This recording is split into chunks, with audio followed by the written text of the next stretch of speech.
Hola a todos y a todas. En esta clase veremos generalidades asociadas a las consideraciones sensoriomotoras para el neuroentrenamiento de la extremidad superior. Vamos a revisar la parte teórica, que principalmente va a estar constituido por el análisis cinemático de la función de alcance. Vamos a revisar algunas características generales que constituyen el entrenamiento y vamos a terminar específicamente revisando las fases que constituyen el alcance, la función de alcance, para luego en el siguiente módulo poder revisar de manera más práctica este, esta parte. Bueno, primero que todo, tenemos que, vamos a mencionar en términos generales, y este va a ser el orden con el que nos vamos a organizar respecto al nombre de las fases, ¿ya? Las fases de las cinemáticas que conforman la fase de la función de alcance principalmente corresponden a fases que van ocurriendo en el tiempo y que en definitiva permiten la función efectora de la extremidad superior, que en definitiva corresponde a la función manipulativa, ¿ya? En términos generales, dependiendo cuál sea el autor, de dónde estemos basándonos, ¿cierto? Desde el punto de vista bibliográfico, podemos encontrar diferentes tipos de o formas de llamar a las fases. Para generar un lenguaje en común, nosotros y nosotras vamos a proponer acá en este módulo que las fases se van a constituir de la siguiente manera. Por un lado, tenemos la fase de transporte, la fase de preforma, la fase de agarre, la fase de manipulación y la fase de despegue. Esta clasificación tiene por objetivo poder enunciar el desplazamiento de la extremidad superior en el espacio. Solo analizar el desplazamiento de manera más concreta y específica. En el práctico, nosotros vamos a ver las características cinéticas de estos desplazamientos. ¿Esto qué quiere decir? Que en esta clase vamos a revisar principalmente la cinemática, es decir, el desplazamiento de la extremidad en el espacio sin tener en consideración las fuerzas que intervienen en aquello. Vamos a analizar específicamente eso y en el práctico vamos a analizar más de manera concreta las fuerzas que intervienen en este desplazamiento, es decir, haremos un análisis de características más cinéticas.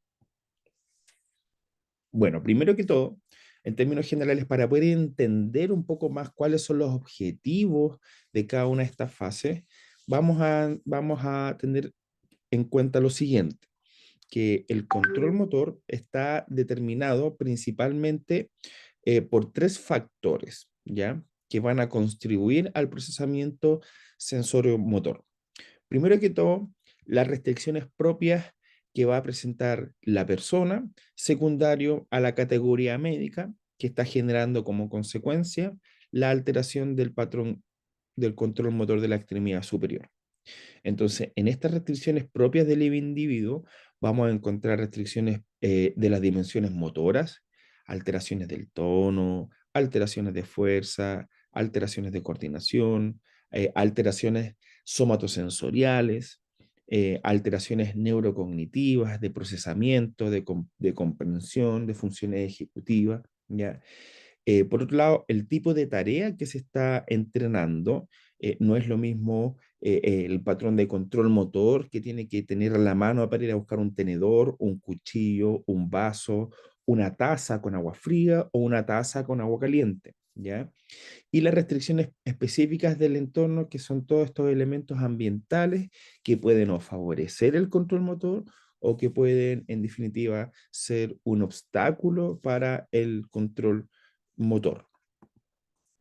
Y en este sentido, eh, hay unos elementos claves en las habilidades del alcance, la aprehensión y la manipulación de las extremidades superiores.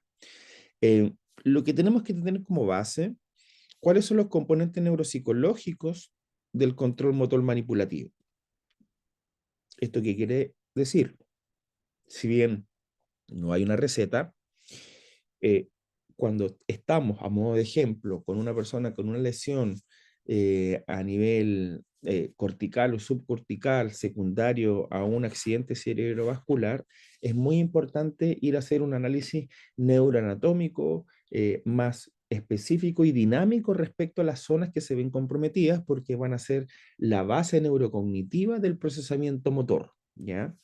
No es lo mismo tener un accidente cerebrovascular en el hemisferio derecho o tener un accidente cerebrovascular en el hemisferio izquierdo, sobre todo por la asociación de las redes atencionales, ¿ya?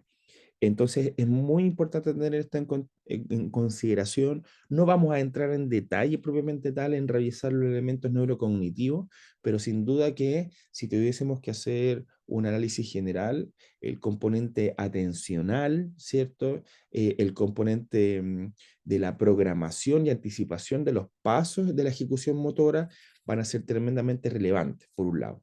Y por otro lado, el componente ejecutivo tiene una relación directa con el control motor, pero ese componente ejecutivo principalmente asociado a la memoria de trabajo y también ese componente ejecutivo asociado a la monitorización, ¿cierto? La acción que yo estoy realizando, por más allá que sea una acción motora, está teniendo una monitorización, es decir, está teniendo un feedback que me permite poder establecer si lo que estoy haciendo es correcto o no es correcto, va a ser una base tremendamente importante para el control motor y por ende también una base tremendamente importante para el aprendizaje motor, ¿ya? En primera instancia, si ya nos vamos un poco más a lo fino, la localización de un punto de interés u objetivo, denominada también la referencia visual, asociado principalmente a la coordinación ojo y cabeza y esta con el movimiento de la mano, ¿ya? El objeto es tremendamente importante el lugar que ocupa en el espacio, ¿ya? Si yo tengo una persona, por ejemplo, que presenta un accidente cerebrovascular y dentro de los patrones que principalmente encontramos, vemos patrones que tienen un aumento de tono de esta musculatura, principalmente antigravitatoria, que genera que la extremidad superior en el antebrazo esté en prono, que el codo esté en flexión, que la glena humeral se encuentre en rotación interna, claramente va a llevar una postura más de rotación interna y flexora a la extremidad superior. Por lo tanto, si quiero activar cadenas cinéticas musculares helicoidales que vayan contrario a este patrón mantenido, el objeto tiene que tener otra ubicación en el espacio para que tenga otra guía oculomotora y me permita, per se, solamente por la localización de los objetos en el espacio, favorecer la activación de ciertas cadenas que me van a mejorar el patrón postural. Por otro lado, la cinemática de alcance va a tener una relación directa con la cinemática postural, ¿ya? Entonces, cuando hacemos las evaluaciones del control motor de la extremidad superior, debemos estabilizar el control postural, tenemos que intervenir en el control postural. Si vemos que el patrón de control motor de la extremidad superior va teniendo mejorías considerables, por eso quiere decir entonces que debemos quizás buscar algunas estrategias que puedan generar inestabilidad en el patrón del control postural para ver si es que el control motor de la extremidad superior se mantiene de las mismas características, ¿ya? Por otro lado, de manera muy específica, hay que hacer una manipulación respecto a una evaluación respecto a la manipulación, el empuñar, el agarrar, el soltar.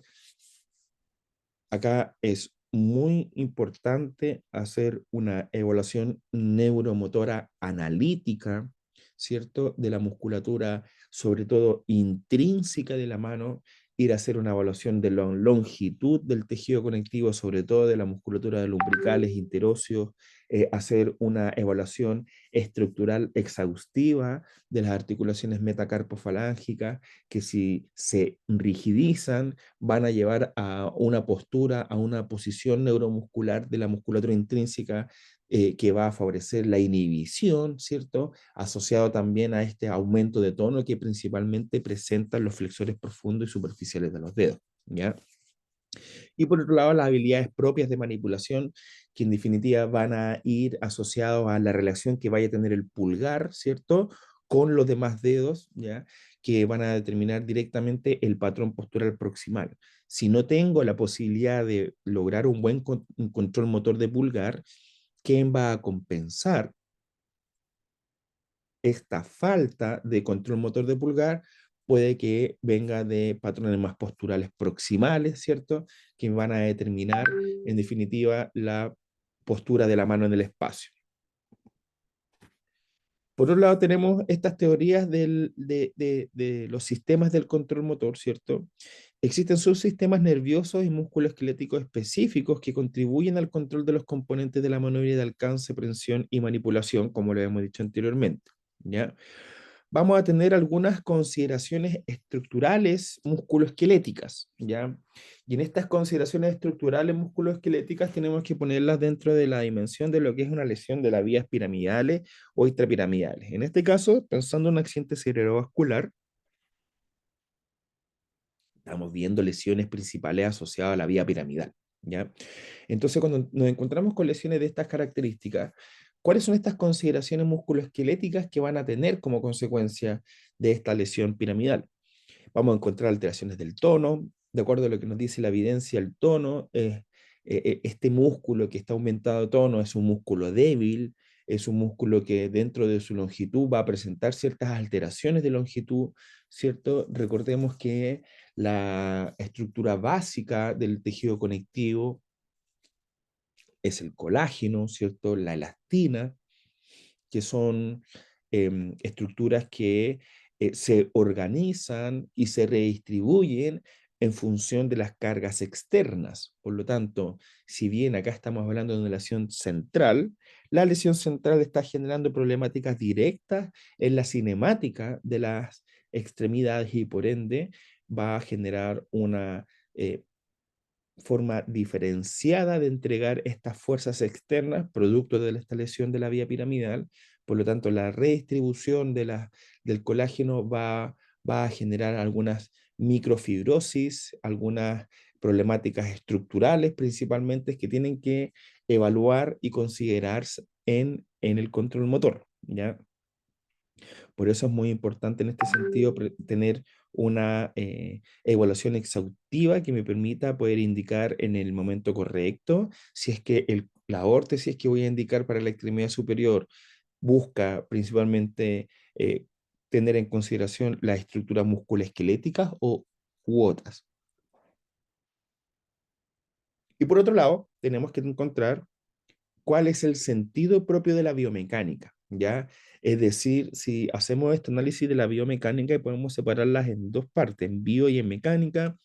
Mecánica es esta rama de la física que estudia el movimiento y las fuerzas que interactúan en este movimiento, ¿cierto? De los cuerpos y en lo concreto, la palabra bio hace referencia a que la mecánica la vamos a llevar a estudiar para relacionar las fuerzas con el movimiento humano, es decir, cómo las corporalidades, el movimiento se reorganiza en función de las fuerzas.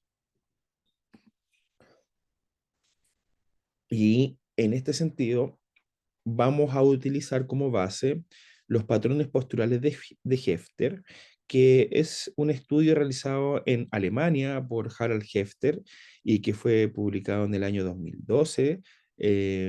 Evaluaron la postura de la extremidad superior en 665 personas con espasticidad secundario a un accidente cerebrovascular. Determinaron 5 patrones. Vamos a hacer un análisis general de estos 5 patrones. De acuerdo a esta imagen, tenemos los patrones de Hefter 1, 2, 3, 4 y 5.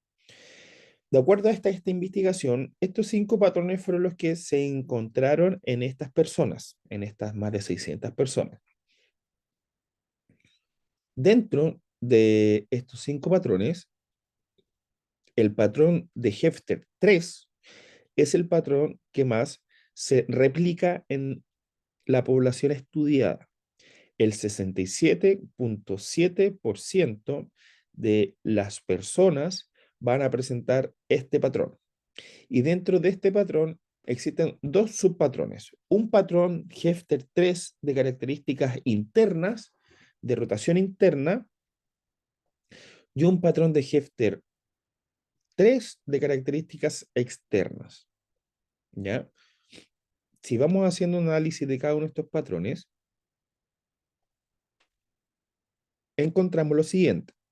En el patrón de Hefter 1 encontramos una extremidad superior que se caracteriza principalmente por un patrón flexor en supinación del codo y el antebrazo con un patrón flexor de muñeca, ¿ya?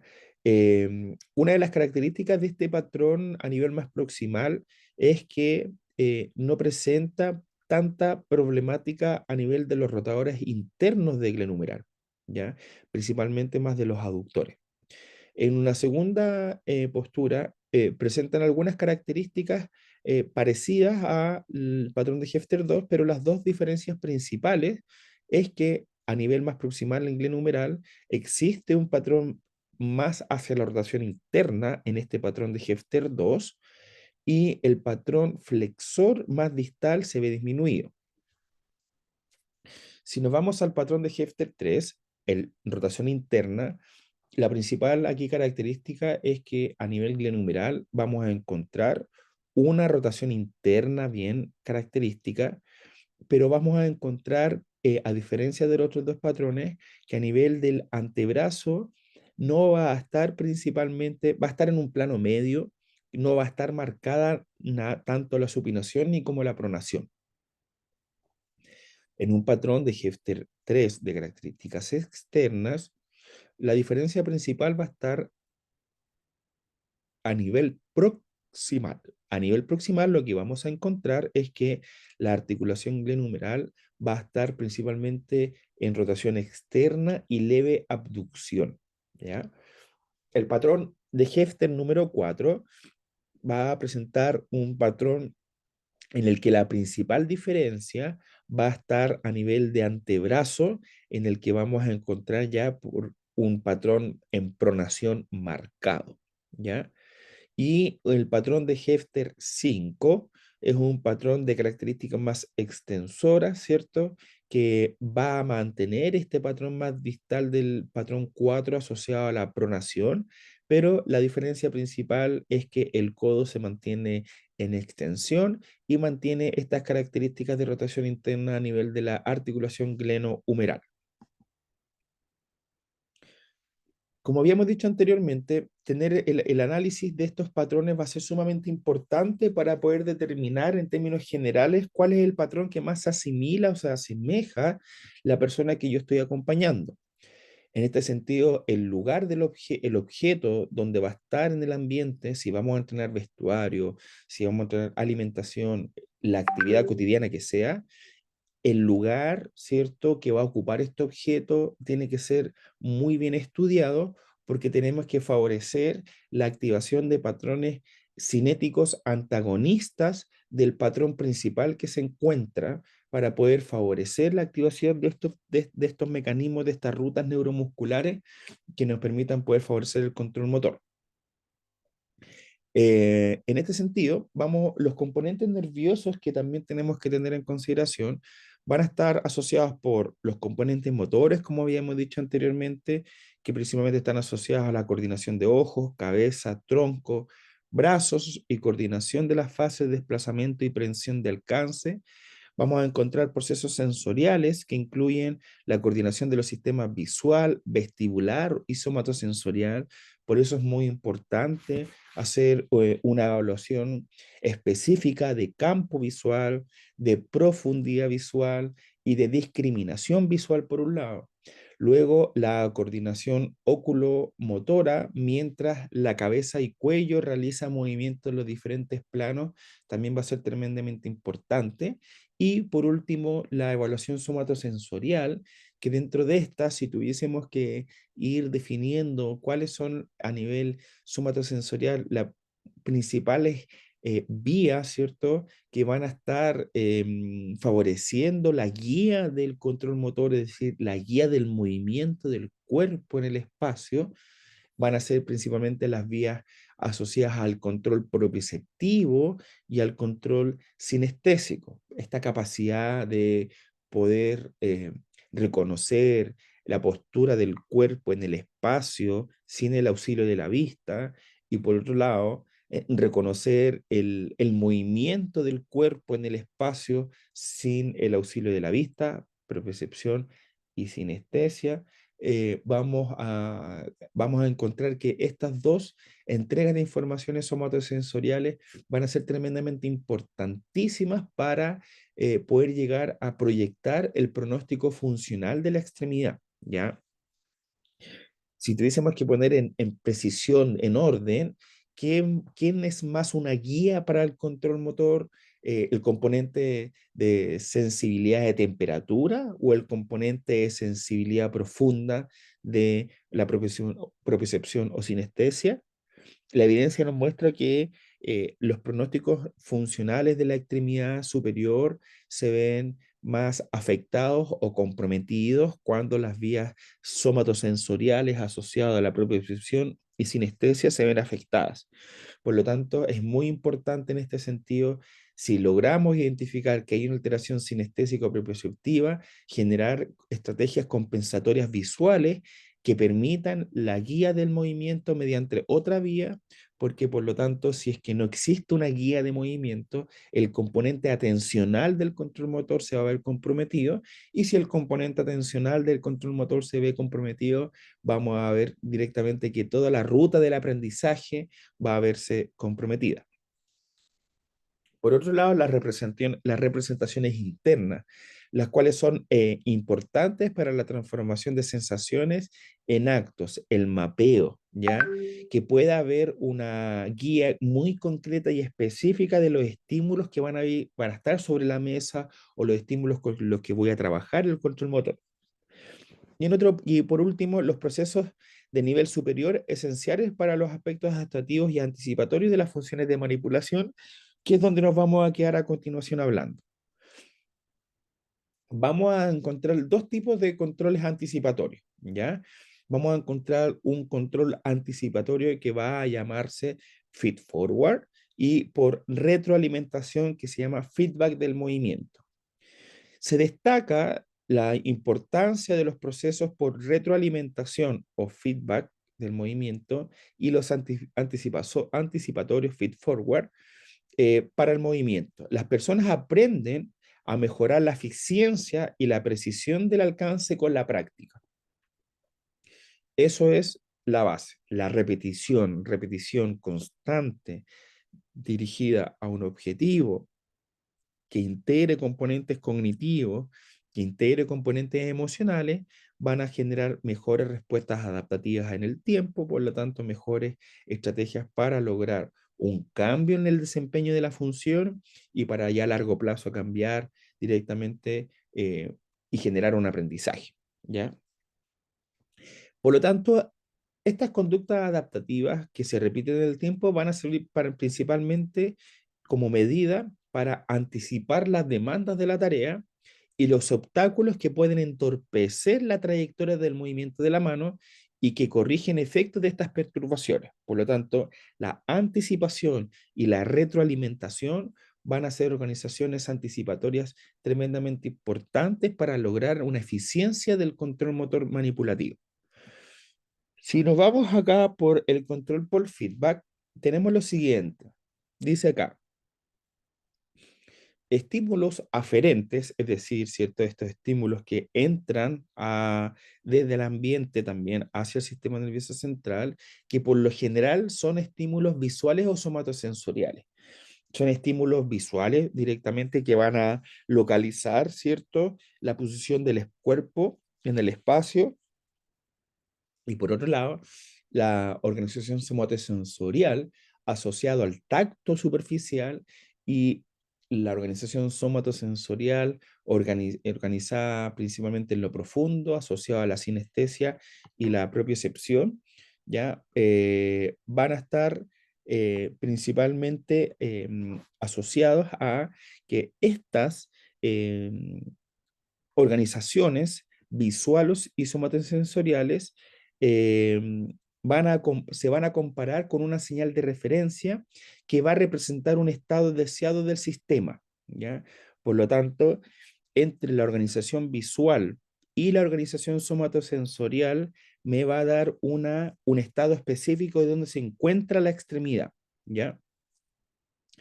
La diferencia entre la aferencia sensorial y la señal de referencia se utilizan para actualizar la salida de los sistemas del sistema efector. Es decir, si tengo una pelota que va a caer de manera perpendicular hacia abajo, inicialmente yo, a través de mi sistema visual, voy a localizar dónde se encuentra la pelota y a qué distancia se encuentra mi mano. Y por otro lado, la información somatosensorial, sinestésica y propioceptiva me va a dar la posición en el espacio de esa extremidad. Por lo tanto, ante la suma de estas dos referencias, me van a dar a mí la posibilidad de poder generar una acción efectora, es decir, qué control neuromuscular tengo que ahora hacer yo para poder localizar mi extremidad en relación a esta referencia inicial, ¿ya? Por lo tanto, si se fijan, el estado deseado de la extremidad para interactuar con un objeto va a estar dado por la referencia visual y por otro lado por la referencia somatosensorial, principalmente propioceptiva y sinestésica, ¿ya? Por lo tanto, esta organización, en definitiva, me va a poder permitir lograr tener una respuesta efectora, es decir, un control neuromuscular que se requiere para esta eh, ejecución manipulativa, ¿ya? Este control por feedback son el resultado de la interacción del cuerpo con su entorno que se adapta a las condiciones externas gracias a la información visual, vestibular y propioceptiva, ¿ya? Cuando una perturbación se repite y es predecible, la corrección se puede mejorar a través de un sistema de anticipación. Cuando estemos en el práctico del siguiente módulo, vamos a revisar de manera específica y práctica cómo vamos entendiendo cada uno de estos conceptos. Y el control por feed forward, ¿ya? Es un control anticipatorio, ¿ya?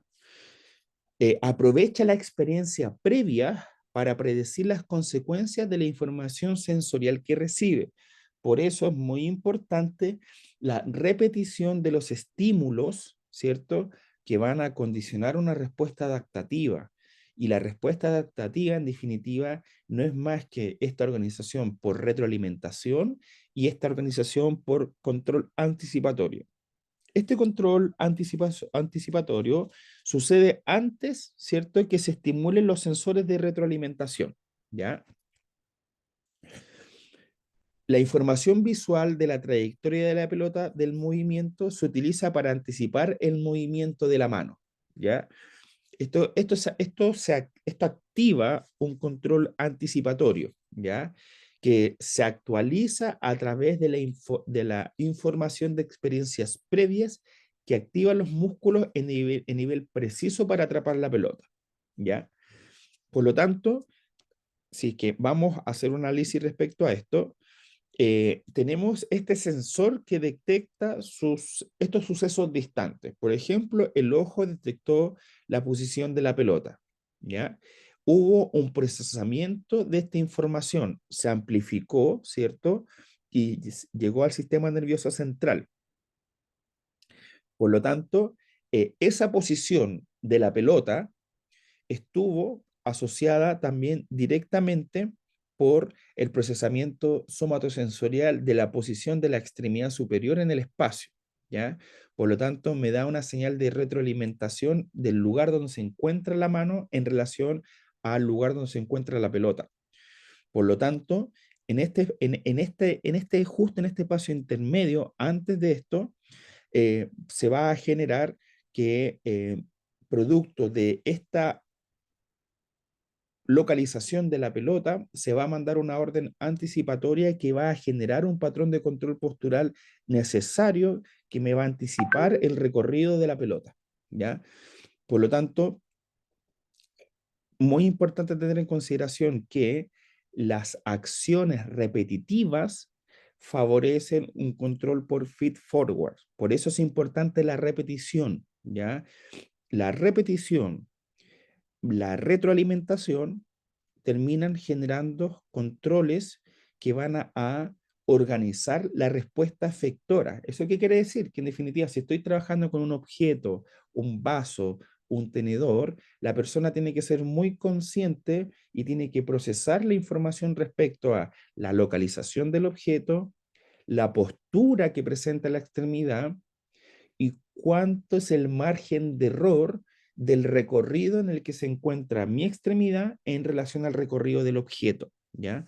Por eso la estimulación, el que la persona presente los lentes que ocupa, ¿ya? Ir a hacer esa evaluación específica si los lentes que utiliza son los lentes que le dio y le recetó el oftalmólogo, la oftalmóloga, o los compró en la feria, son lentes para leer, son de lejos, son de cerca, hacer una evaluación exhaustiva del campo visual, de la profundidad visual, de la discriminación visual, hacer una evaluación exhaustiva somatosensorial respecto a lo propioceptivo y lo sinestésico. Si es que se encuentra con alteración propioceptiva y sinestésica, debemos, por lo tanto, estimular de manera bien precisa y concreta todas las vías somatosensoriales de la extremidad superior, es decir, con vendaje compresivo, con estimulación vibratoria, con vendaje neuromuscular, con estimulaciones auditivas que permitan guiar, ¿cierto?, por alguna de las vías somatosensoriales, ¿ya?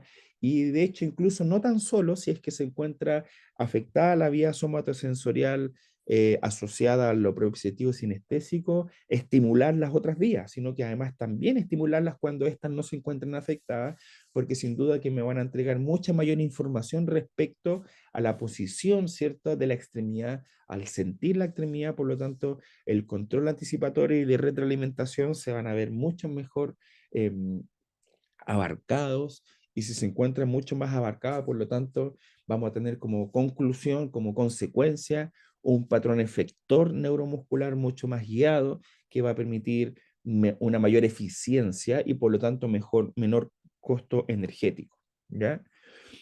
Eh, es importante considerar, a modo de ejemplo, que los dos mecanismos anteriores contribuyen a los perfiles de activación muscular en el acto de atrapar la pelota, pero una vez que la pelota repercute en la mano, el control por retroalimentación abarca un reflejo de latencia después del impacto de unos 50 milisegundos entre los músculos flexores y extensores. Es decir, cuando cae la pelota, hay 50 milisegundos que este control por retroalimentación que me da el componente somatosensorial me entrega la información si efectivamente yo ya tengo la apertura de la mano de acuerdo al porte de la pelota, y ahí hay una fracción de tiempo muy mínima en el que se hace la última retroalimentación, en el que en definitiva ya puedo contactar la pelota completa, ¿ya?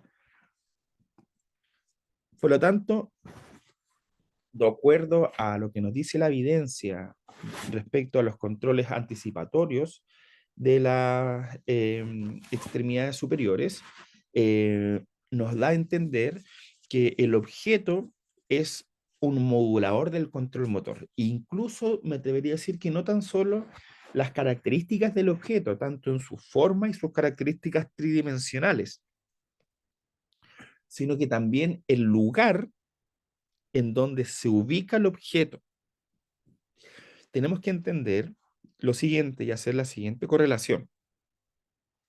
Cuando estábamos hablando de los patrones posturales de Hefter, nos está diciendo en definitiva que hay una postura inicial que está secundaria a muchas razones: falta de fuerza, falta de integración somatosensorial, alteraciones neurocognitivas, etcétera, etcétera. Pero estos patrones posturales que nos dice Hefter son patrones posturales en los que la extremidad superior está en esta posición cero. Desde esta postura, cualquiera que sea la que tenga según los patrones de Hefter, este patrón postural de cero, que es de donde comienza el recorrido cinemático de la extremidad para poder llegar al objeto. Entonces es nuestra posición inicial. Por eso es súper importante en este sentido reconocer la postura inicial y, en base al reconocimiento de la postura inicial, ubicar el objeto en el espacio que me permita poder activar un control neuromuscular que vaya a contrarrestar este patrón postural inicial.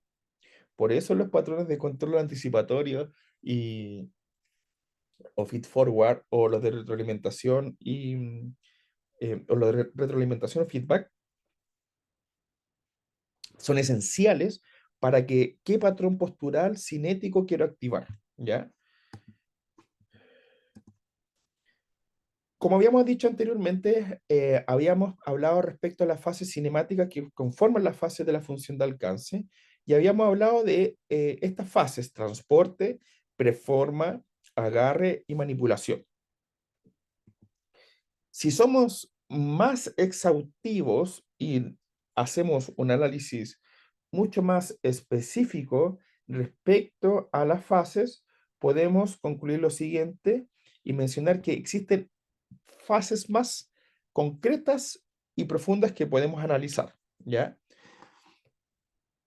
La fase de transporte cero, vamos a explicarlo con un ejemplo para que luego en el práctico del siguiente módulo podamos ir a analizar, ¿cierto? De manera práctica estas fases. Tenemos la fase de transporte cero. Pensemos que estamos sentados en una silla y frente a una mesa, y en la mesa se encuentra un vaso con agua. La posición cero o transporte cero es esa fase en donde comienza analizando la postura inicial de la extremidad superior. Si tengo mi mano sobre el muslo y voy a comenzar a ir a buscar el vaso con agua que se encuentra en la mesa, la postura inicial transporte cero es sobre el muslo, ¿ya? Cuando ya llevo mi mano hacia el objeto, antes de que mi mano contacte el objeto, la mano adopta la forma de acuerdo al objeto que voy a manipular. ¿Eso qué quiere decir? Si yo voy a buscar un vaso con agua, la postura que va a adoptar mi antebrazo va a ser supinación, ¿cierto? Semisupinación. La muñeca va a adoptar una extensión de muñeca, el pulgar se va a abducir y se va a colocar frente al plano de la mano, ¿cierto? Entonces, el objeto, sin duda, que va a dar las características de la preforma. Cuando ya le doy la forma de acuerdo al objeto, yo tomo contacto con el objeto, hago el agarre, ¿ya? Y ahí también se da mucho el control de retroalimentación, principalmente para ver cuánto es la apertura o cuánto es el cierre de mano que yo tengo que realizar. Ahora, si yo eso lo trabajo de manera repetitiva, estoy favoreciendo respuestas adaptativas que en definitiva anticipatorias o feed forward. Ya luego luego de que contacto el objeto, eh, existen algunos momentos de disociación intramano que me van a permitir poder manipular este vaso. Cuando hablamos de transporte positivo y negativo, el transporte positivo sería cuando yo ya estabilizo y manipulo el vaso, llevo el vaso hacia la boca para poder tomar agua, transporte positivo. Dejo de tomar agua y llevo el vaso ahora hacia la mesa, transporte negativo. Cuando ya dejo el vaso sobre la mesa, mi mano deja de contactar el objeto. Por lo tanto, mi mano se despega del objeto, ¿ya? Y es aquí también donde, sobre todo en lesiones piramidales, encontramos que el despegue se ve tremendamente afectado por el aumento de tono de la musculatura superficial y profunda. Entonces, es algo que hay que evaluar porque la actividad no solo termina cuando yo ya realizo lo que el objetivo que quería, tomar agua, sino que cuando termino de contactar el objeto y me dispongo a contactar o manipular otro objeto del ambiente. Y ya cuando dejo el vaso en la mesa y despego mi mano del objeto, llevo nuevamente mi extremidad hacia esta postura. Entonces el transporte 2 final me va a llevar a la postura inicial con la que estaba, que era llevar la mano sobre el muslo. Si se fijan, acá lo que hemos hecho con este ejemplo de una persona sentada sobre la silla y cómo lleva la extremidad superior hacia la mesa, hemos hecho un análisis cinemático, es decir, hemos separado por diferentes fases cómo la extremidad superior manipula un objeto, ¿ya? Recuerden que la manipulación del objeto es el mecanismo por el cual yo utilizo el control motor para satisfacer una necesidad. Si yo quiero ir a tomar agua, el objetivo en sí mismo no es tomar el vaso, es tomar agua, pero estoy utilizando el control motor para poder satisfacer una necesidad básica. Por lo tanto, es tremendamente importante que el control motor siempre esté organizado dentro de una actividad con propósito, que esté organizado dentro de una actividad neurocognitiva, ¿ya? Hay veces en situaciones en las que podemos entrenar el control motor con algún cono, con algún cubo, es cierto, podemos utilizarla en situaciones específicas, de acuerdo a la organización de trabajo que tenemos en nuestros diferentes lugares, pero debemos utilizar el objeto cotidiano, histórico, significativo de la persona para poder favorecer el control motor. Y si tuviésemos que hacer una mirada un poquito más específica, ¿ya? Em, tenemos la función de transporte. ¿Cuál es el objetivo de la función de transporte? La función de esta fase es posicionar la mano en el espacio. Principalmente en el práctico vamos a revisar en detalle cómo se organiza neurobiomecánicamente esta fase, ¿ya? Pero lo importante en esta parte inicial es saber el objetivo, que en definitiva la fase de transporte es posicionar la mano en el espacio, ir a acercar la mano al objeto con el que voy a interactuar, ¿ya? Principalmente las fases de transporte se organizan neurobiomecánicamente por la cintura escapular y por la articulación de codo, pero en particular la articulación de codo en su movimiento en el plano sagital de flexo-extensión, ¿ya? Porque la pronación y la supinación van a corresponder a movimientos que se organizarán en la siguiente fase, que es la fase de preforma.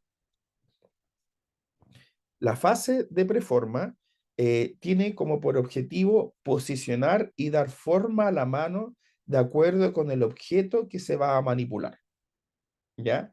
Esto tiene una organización neurobiomecánica, como lo hicimos anteriormente, desde codo hasta hacia adelante, pero en codo solo desde el movimiento de pronosupinación. Recordemos que el movimiento de pronosupinación y de extensión se da en codo, nace en codo, pero el movimiento de pronosupinación principalmente vamos a organizarlo en la fase de preforma y el movimiento de flexo-extensión lo vamos a organizar en la fase de transporte. Por lo tanto, de aquí en adelante, la postura del antebrazo, la postura de la muñeca y de los dedos va a estar determinado por la forma del objeto. Si yo voy a buscar un celular sobre la mesa, el celular va a conllevar que yo genere un patrón de control motor más asociado a la pronación de antebrazo y a la flexión de muñeca. Pero si voy a buscar un vaso, por la altura y la organización tridimensional del vaso, mi extremidad superior y en particular mi antebrazo va a ir hacia una organización cinemática, hacia la supinación y va a llevar una organización cinemática de la muñeca hacia la extensión, ¿ya? Por lo tanto, la organización neurobiomecánica que se da cuando se va a manipular un objeto va a estar dado por el objeto. En segunda instancia tenemos el agarre y la manipulación, que es cuando el objetivo de esta fase es contactar, sostener el objeto, ¿ya? Algunos autores dividen el contacto inicial con la manipulación, ¿ya? Por otro lado, tenemos la fase de despegue, que esta fase de despegue tiene como principal función ya terminar el contacto de la mano con este objeto, ¿ya? Y por eso es súper importante en este sentido hacer una evaluación del tono muscular, porque en esta fase, principalmente la alteración del tono de los flexores del carpo y de los flexores profundos y superficiales de los dedos interrumpen o no, imposibilitan que esta acción pueda desarrollarse. Y como lo habíamos dicho anteriormente, evaluación neuromotora de la mano es tremendamente importante, ¿ya? Y si tuviésemos que evaluar de términos generales la función de la mano como tips para que después en la parte práctica lo podamos revisar en detalle, los arcos de la mano me entregan mucha información. Si yo pierdo el arco longitudinal que se ve graficado en la imagen A eh, respecto a también los arcos transversales, proximales y distales de la imagen B, si estos arcos no aparecen, no se encuentran o se encuentran disminuidos, me está me está entregando información principalmente respecto a la organización y activación de la musculatura intrínseca de la mano. Es decir, la evaluación de la musculatura lumbrical y la evaluación de la musculatura intrínseca de la mano y su relación y dinámica con los flexores de los dedos y extensores de los dedos van a ser relevantes para esto y por lo tanto van a ser relevantes para el pronóstico de la función de la mano, ¿ya? Vamos a ver en el práctico estrategias concretas que nos van a permitir poder evaluar las lumbricales y los interóseos, cómo generar estrategias de neuroentrenamiento para la musculatura lumbrical e interósea. Y de acuerdo a lo que conversamos la clase, uno de los módulos anteriores, la postura de la mano, es decir, si yo pierdo estos arcos, la mano lo más probable es que vaya en una posición en garra. Si voy en una posición en garra, se va a perder los arcos de la mano. Si pierdo los arcos de la mano, se me va a inhibir la musculatura intrínseca de la mano, lumbricales o interóseos. Y esta postura mantenida en el tiempo genera una rigidez estructural a nivel de las articulaciones metacarpofalángicas. Por lo tanto, ya tengo una problemática de inhibición de la musculatura intrínseca y por otro lado, tengo una rigidez de las articulaciones metacarpofalángicas que en definitiva van a repercutir directamente en el pronóstico de la función del control motor, ¿ya? Por eso es muy importante, como muestra esta imagen, es cuidar el posicionamiento de la mano. La imagen de nuestra izquierda nos muestra una postura que favorece, ¿cierto?, la amplitud articular de las articulaciones metacarpofalángicas. Y si nos favorece la amplitud articular, vamos a prevenir una posición de inhibición de la musculatura intrínseca de la mano, vamos a favorecer que se mantengan los arcos principalmente de la mano y por sobre todo que no se rigidicen los ligamentos colaterales. La mano derecha, ¿cierto? Es una mano que presenta una mayor concavidad, ¿cierto? Pero la gran diferencia es que la articulación metacarpofalángica en la imagen de la derecha no se encuentran close pack articular, es decir, los ligamentos colindantes a la articulación metacarpofalángica no se encuentran en tensión máxima. Por lo tanto, al no encontrarse en tensión máxima, podemos llegar a generar un espacio de riesgo que se rigidice la articulación metacarpofalángica más hacia la extensión. Y recuerden muy bien que cuando las metacarpofalángicas se mantienen a la extensión, la probabilidad de perder los arcos de las manos aumenta considerablemente y por lo tanto, al aumentar considerablemente, vamos a inhibir la musculatura intrínseca de la mano y generar una problemática de control motor entre la musculatura extrínseca de mano e intrínseca de mano, ¿ya? En términos generales, si tuviésemos que hacer una conclusión, cuando una perturbación se repite y es predecible, la corrección se puede mejorar a través de un sistema de anticipación. La experiencia previa para predecir las consecuencias de la información sensorial que se recibe se da en base a la repetición. Es decir, la respuesta adaptativa del control motor de la extremidad superior va a estar dada por la repetición. Por eso es muy importante, si se elige un objeto que se va a trabajar el control motor, que ese objeto se ocupe de manera repetitiva, porque el objeto va a actuar como modulador del control motor de alcance y va a favorecer una reorganización efectora más eficiente que va a estar dada por el control anticipatorio feed forward o el control por retroalimentación. Y en este sentido, vamos a hacer una revisión de un documento ahora bibliográfico que nos habla respecto a la importancia de la activación de musculatura extrínseca de la mano para lograr un mejor patrón de control motor. Por lo tanto, se les va a compartir ahora un paper, un documento que tiene que ser leído por parte de ustedes para complementar esta segunda parte de esta clase y vamos a retomar todo esto de manera práctica en el siguiente módulo, en donde vamos a generar estrategias de evaluación de extremidad superior de personas con lesiones encefálicas. Vamos a evaluar los patrones de control motor de Hefter y vamos a entrenar actividades neurocognitivas motoras para favorecer los diferentes patrones de acuerdo a los que propone Hefter. Cualquier consulta, cualquier duda respecto a esta clase, tienen mi correo y en el caso de que no aparezcan dudas inicialmente al escuchar esta clase, retomemos cualquiera de las dudas o comentarios en el siguiente módulo en la parte práctica. Ahí también dejo un poco de bibliografía respecto de dónde se construyó esta clase.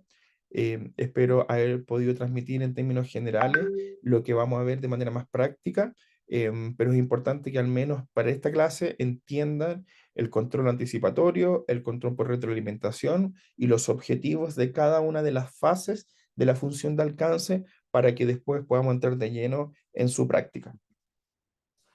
Muchas gracias.